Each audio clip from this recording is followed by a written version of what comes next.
Poirot, enough! You have kept us in suspense ever since we left Lausanne. Forgive me, my friend. Detective Locke and I needed the time to put the last pieces of the puzzle in their proper places. I'll fill in where I can, but this is Mr. Poirot's show. I confess I can't help, but I feel a certain déjà vu. You are correct, Doctor. We have been here before. However, without you, we wouldn't have been able to reach the true conclusion of this story.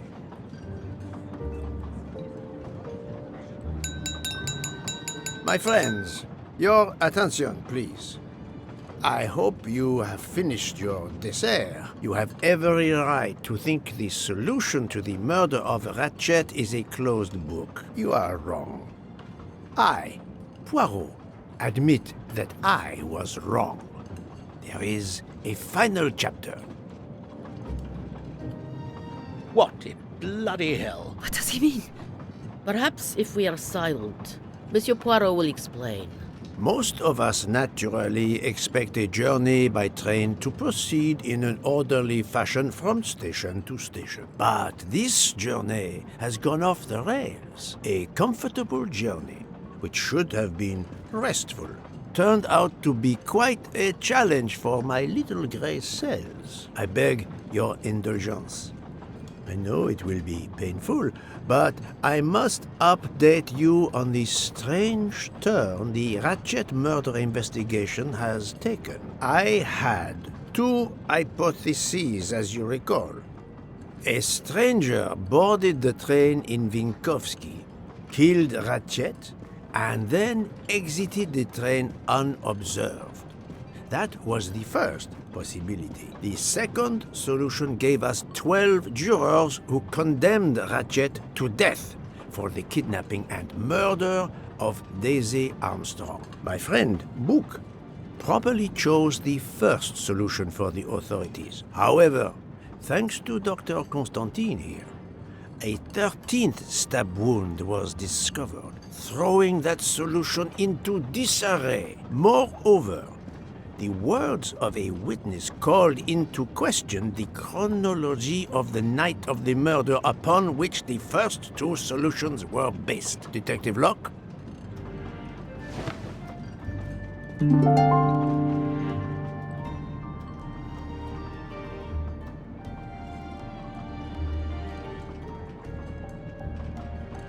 Michael admitted to having been absent several times during the night. His absence therefore gave multiple opportunities for a 13th murderer to slip into Ratchet's room before the other 12 jurors lined up to stab him. You are saying the man Ratchet was when we... Yes, you executed a man who was already dead. But there were other suspects that night. Other suspects? Who? They stand before you. Mr. Fauché, Mr. Maury, and Ms. Nielsen, and they all also had a hole in their stories about their movements that night. Mr. Poirot? Most of you don't know it, but there was a second murder in Venice. Mein Gott, another murder. The victim was a man named Aziz Wadi, a banker in Geneva who was on the payroll of Ratchet. He looked after the money Ratchet obtained from the Armstrong ransom. Ratchet needed money and arranged to meet Mr. Wadi in Venice. One of these three knew about that money. Now, each of them had an alibi, of a sort. But if any of their alibis was a lie, that person had time to murder Monsieur Wadi, Monsieur Fauché, Mademoiselle Nielsen, and Monsieur Maury. One of you murdered Ratchet and Monsieur Wadi. Are you kidding? I pour drinks for our guests. I don't murder them. It's nonsense!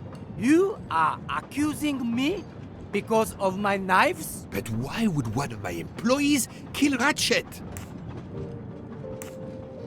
The killer's motive for killing Ratchet was revenge, but not for Daisy's death. The motive for Aziz Wadi's murder was also revenge. Mr. Wadi was helping Ratchet. Ratchet had an accomplice in the kidnapping named Noah. They kidnapped Daisy together. Ratchet stored the ransom money in a Swiss bank that protected anonymous clients. He forced Monsieur Wadi to watch over the money. Once enough time had passed, Ratchet felt it was safe to have Monsieur Wadi bring him cash whenever Ratchet needed it. The serial numbers of the bills would still be in a file, but no one would be actively checking it. Precisely. But Ratchet didn't just keep the ransom in his safety deposit box. There was something much worse. There was something much worse than Daisy's ransom money in that safety deposit box. During her investigation, Detective Locke found evidence proving that Ratchet was what is known as a trophy killer. He kept souvenirs of his crimes. We found trophies in the safety deposit box. There were others in a cabin Ratchet used in the Berkshire Mountains, including a beloved toy of little Daisy's. If I'd have known that, I would have cut the bastard's head off.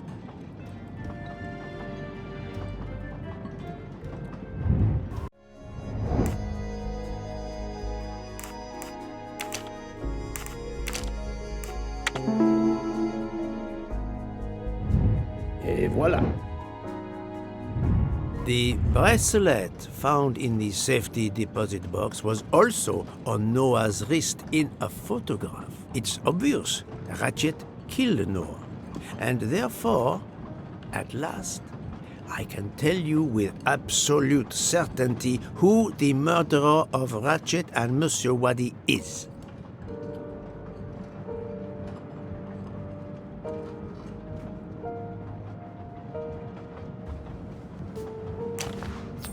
You can never have too many of these.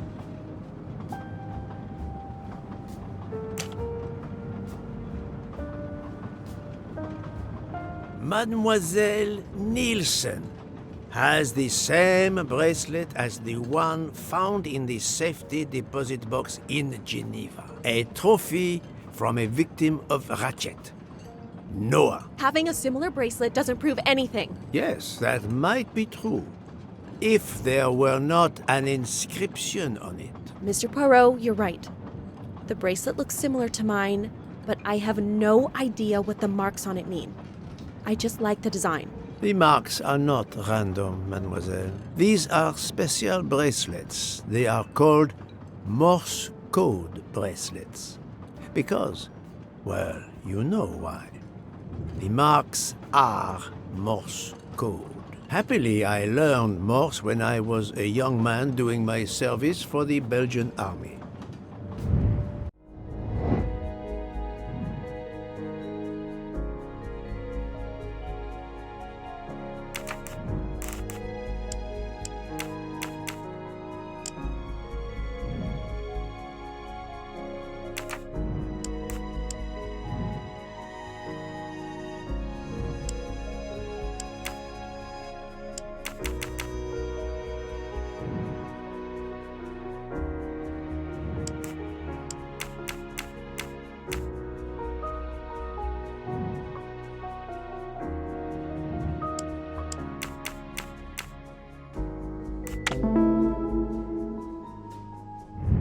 My little gray cells did not let me down. On the bracelet found in Ratchet's safety deposit box was the name Freya in Morse code. Your first name. It belonged to your father, Noah. Noah Nielsen. Let's stop playing this little game, mademoiselle. What does yours say? Noah? It says father. Ratchet. That bastard. He kept my father's bracelet as a trophy. Thank you. I have to admit your timing for Ratchet's murder was perfect. Do you mind if I continue? Would it matter? Go ahead. You've earned the right to crow. I do not make bird sounds, mademoiselle. I take no pleasure in this.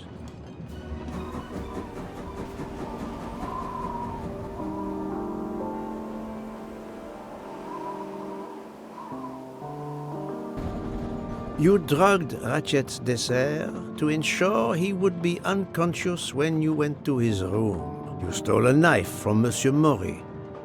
If it was identified as the murder weapon, he would be accused. You knew Pierre Michel would leave the train for a smoke whenever it was stopped at a station. At Vinkovsky, you waited until he was on the station platform. Then, you carefully made your way along the first-class corridor to Ratchet's room. You entered Ratchet's room with the pass key, accessible to all employees in the crew quarters. You stabbed Ratchet at midnight. But that knife, where is it? Probably thrown out of Ratchet's window before the train left the station. A thorough search after the snow melts should turn it up.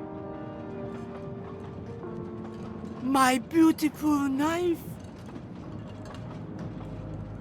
Then, you carefully returned to the crew quarters, replaced the passkey, and returned to your poker game.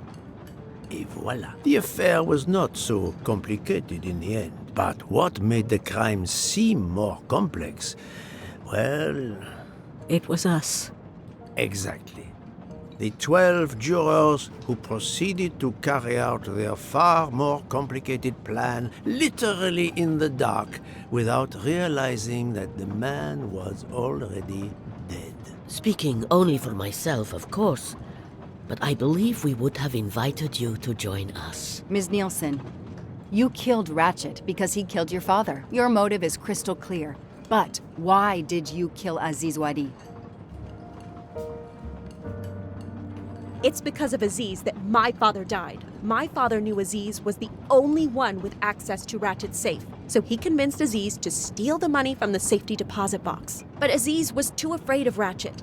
Instead, he betrayed my father by reporting him to Ratchet. Obviously, Ratchet then murdered my father. Aziz was just as guilty of my father's death as Ratchet. Ratchet was the worst of humanity. But Monsieur Wadi, if you knew his story... My father is dead because of him. I will not debate the point with you, mademoiselle. He had done nothing to justify his death. I do not see any extenuating circumstances that should allow you to escape justice. You will be arrested at the Gare de Lyon when we arrive in Paris. Judge and jury are you, Monsieur Poirot. And you get away with it. It must be nice. But think of this. I know what you did. What you all did. She's right. She could turn us all in. Relax. Hector, is it? Your secret is safe with me. I'm not going to jail. Farewell, Poirot. Enjoy your victory. Stop!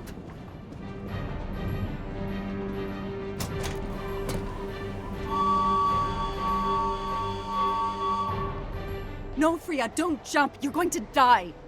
I've made my choice. We'll let fate decide. No!